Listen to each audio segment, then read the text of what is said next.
ADHD, and I can feel how my thoughts are not able to sustain the same way. And that's just from being exposed to it for like 5 seconds. 30 seconds. Yeah. Megan's like, get me the fuck out of here. So I can't imagine like what it's doing to everyone, especially like younger kids that are starting so early with cell phones. It's actually terrifying. It's like a drug. Call Her Daddy is brought to you by T-Mobile. When it's time for a big, Thank you, T-Mobile, juicy for gossip session with one of my friends, I need a reliable way to get all the tea. And by tea, I mean T-Mobile, okay? Having more 5G coverage means getting 5G signal more often. And as someone who is constantly on the go, it is so nice to have a reliable network that I can count on. Being a T-Mobile customer also means that I have access to a ton of perks like concert tickets, skipping lines at events, and free in-flight Wi-Fi, so I can keep posting from the sky. T-Mobile is Verizon's That free in-flight Wi-Fi has been key lately because we are trying to find my best friend Lauren a man on every flight we take, and I have to keep the Daddy Gang updated live with our progress. T-Mobile also has VIP Club Magenta lounges that offer free drinks for T-Mobile customers, and you guys know I can't say no to a free dirty martini. So, Daddy Gang, kick your old carrier to the curb. It is time to block their number. Then go and hit up T-Mobile when you're ready to really be taken care of. Check out the VIP treatment at tmobile.com/benefits. Something I also noticed about you is you just announced kind of that you have like a whole new sleeve tattoo on Instagram. Yeah. What was the story behind that? Like, how did you decide to do that? Well, back when I dyed my hair from the auburn colored red that it was to this color, it was like a bright red. During that metamorphosis, I decided I had bought these I became a victim of Temu. Wait, what? Do you know what that app is? Yes. Super Bowl. Someone introduced me to Temu, and I was like, what is this though? And I was victimized, and I ordered a bunch of like stick-on tattoos and like fun things to do with my kids. And some of them were fake sleeves because I was like, oh, my kids will love to do this. And I did it on me, and I was like, wow, I love it. And I instantly made an appointment to get my arm done. And I started it, but the artist I was working with had a different vision than what I wanted. And so we got halfway up my arm. Dust in the Wind was playing, and just that line repeating over and over again. Nothing lasts forever. But the earth and sea and your tattoos that you get kept playing. And I was like, okay, I have to stop because this isn't my vision. It wasn't a bad tattoo. It just wasn't what I wanted. Right. So we stopped with half the tattoo. I kept that for like 6 months. And then I found an artist to cover it. Most people would say I'm grounded, but I'm also very impulsive. Like when I decide to do something, it must be done right then. I can't decide it and then do it months from now. Or I can't plan far into the future. It has to happen instantly. Okay. And so once I found the cover artist, I was like, we have to get it done. And we just did it 4 days in a row. It was like 6 hours a day. They won't tattoo you usually past 6 hours in one sitting because your skin starts rejecting the ink. So I just did it 4 days in a row and sleeved it. And then it healed very weird. It like didn't even peel. It was very weird. It just healed. It was just fine. Someone Thank you for that you know also got a lot of new ink, and I have to ask about it or I would get roasted on the internet. Mm-hmm. MGK, should I call him MGK or Sure. Coulson? Or Coulson or MGK, whatever you want. He posted, and I saw all the comments of everyone mostly being like, what does Megan think about his new tattoo? What does Megan think? What does Megan think? And now I'm sitting here in person with you and I'm like, I have to ask you, like, what did you think when you saw the tattoo? Well, he has like a really special story behind why he did that, which obviously I'll leave for him to tell. But he had a relationship with the tattoos that he had that he was very conflicted emotionally, whatever they represented, and I don't actually know. He didn't like to revisit those memories of some of those tattoos that he had, and he wanted to get rid of them. But I think the piece that she did for him is very I think it's very art. It gives me like Rick Owens. It gives me like, it's like an elevated version of all of those tattoos that were pieced together. I think it's really elegant and it's kind of ahead of its time. I think in 10 years, that'll be a trend. I don't know how many people can take that kind of pain. So I don't know. People will be put to sleep and get the tattoos done, but he did it like fully awake with no painkillers and no. Did you go with him? Numbing. I went to one of the sessions. Right, there's probably many. There were many, yeah. And it didn't feel like something. To me, it felt like he was going through like a spiritual initiation, and that space needed to be respected, and I didn't need to be there. I stopped by one of them though, but I don't actually know how he endured that level of pain, because he's also tattooing on top of tattoos. So you're tattooing the scar tissue, which makes it even more painful. I don't know. His liver is also probably not doing well at this time. Prayers for Coulson. Yeah. I was thinking about, as I was reading those comments, I'm like, the internet is such a wild place. What is the craziest rumor you've ever heard about yourself on the internet?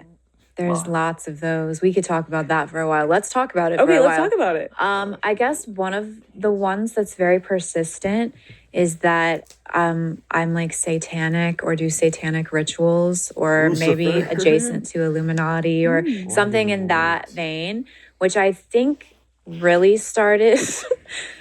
I don't know why it started. There was just like that one time that I said I drink blood ritualistically.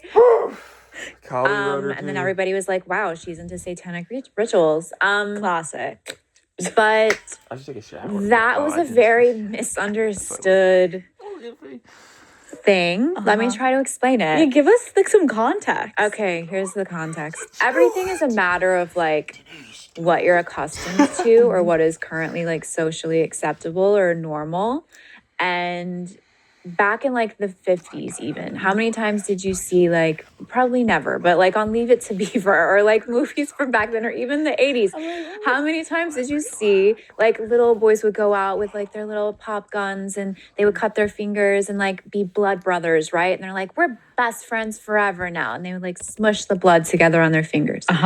That's not satanic, right? That's normal and that's cute, that's sweet, that's like an innocent like Little bond. yeah, it's a little bond between kids who love each other. They have a pure friendship. It's like that, except instead of rubbing your fingers together, the drop of blood goes in your mouth. And I don't know why that becomes satanic. I understand people are like, hey, that's weird, but guess what I think is weird? I think it's weird that girls are out here letting guys come in their mouth and they don't know these guys. You're letting somebody put their sperm in your mouth and you don't know what he does. He doesn't even have a job. You met him on fucking Tinder. He's an entrepreneur or whatever. He's in a startup.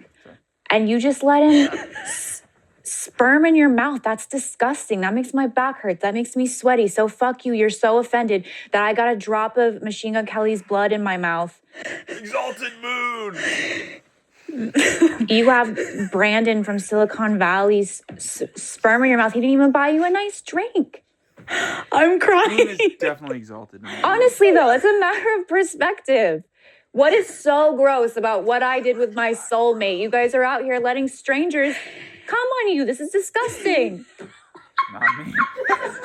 It is. These are the facts we really needed to discuss today, Megan. We can end the interview here. You know what I mean? Because this is the hard-hitting truth.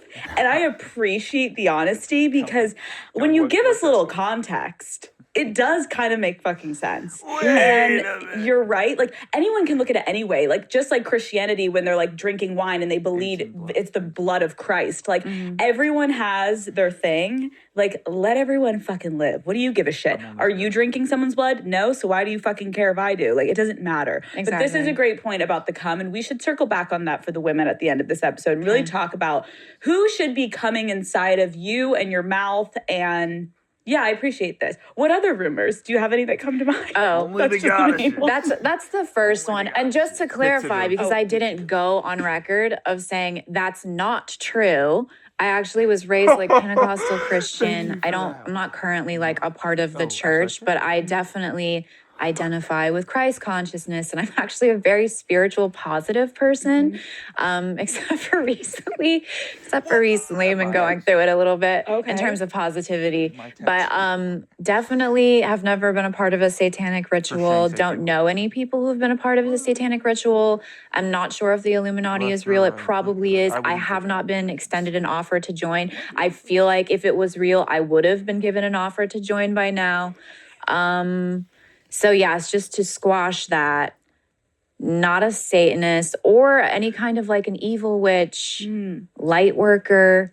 Yes, I do, rituals, but that doesn't, Is this a ritual? that's not a negative thing. Anything is a ritual. Doing your skincare routine is a ritual. Going to church is a ritual. So I think people have to separate that word. That word has been demonized for so long. Yeah. That it's just been very misunderstood. And also, I think we exacerbated it because Halloween of that year, I dressed up in bondage with a dog collar around my neck, and he dressed up as a priest, and he was feeding me communion on my knees, and we played Marilyn Manson's "Sweet Dreams."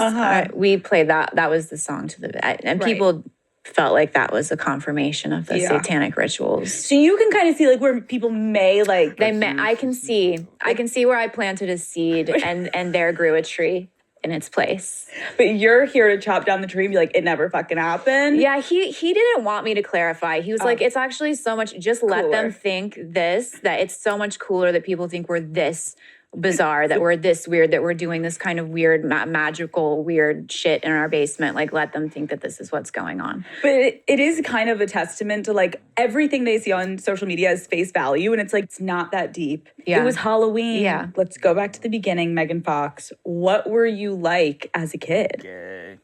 I told my mom when I was 2 that I was going to be a famous actress. So I knew, and that wasn't out of passion for acting, I'll be honest. I just always knew that that's what it was going to be. I had like an awareness of my destiny for some reason at a young age. And I was a tomboy when I was a little kid. I was always outside. I had like a very assertive energy as a child. And whenever my mom would get like secret psychic readings, because she was Pentecostal, so that was a no-no to see psychics, they would always read that she had an older daughter and a younger son, and that the younger son was me. And I'm not really sure why I always came through that way, except that I have, no one's going to know what I'm talking about right now, but I have Mars on my ascendant in astrology. So I have like a warrior energy that I was born with. And I think that was translated as being like maybe masculine as a child because it wasn't docile. But I was like a good kid. I was like a little mischievous and never interested in school. Always knew that that was not for me. What was the dynamic like in your house? My parents got divorced when I was 3. Speak up. And Sorry, that's what I should do. prior to that, I just remember both my parents are still alive. And so I want to be careful not to drag them, but while also being honest, I remember my mother's depression was really affected me very deeply. And it was very visceral for me. And like, if I were to draw an image of my mother from my childhood, it would be her like, this is not a literal image, but she just always seemed like a soaking wet blanket, or like draped over a couch, like weeping. That would be like my image of mother, because I was so connected to her sadness or her